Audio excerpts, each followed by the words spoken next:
Mula sa Bagyong Tino, tuloy-tuloy ang paghahatid ng tulong ng GMA Kapuso Foundation sa mga nasalanta naman ng Super Typhoon Uwan. Nakapagbigay na ng relief goods sa 3 coastal barangay ng Catarman, Northern Samar, maging sa Goa, Camarines Sur. Pati sa 4 na bayan sa Cagayan, sunod na pupuntahan ng Kapuso Foundation ng Dingalan, Aurora. Sa dinalungan kung saan naglandfall ang bagyo, magtutungo rin ang foundation oras na maging passable na ang daan. Nakahanda na rin ng mga relief goods na ipamamahagi bukas sa Albay at Camarines Norte. Target ng maharteran ang Catanduanes.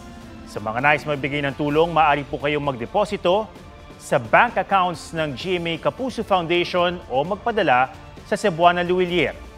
Pwede rin online via GCash, Shopee, Lazada, Globe Rewards at Metrobank credit cards.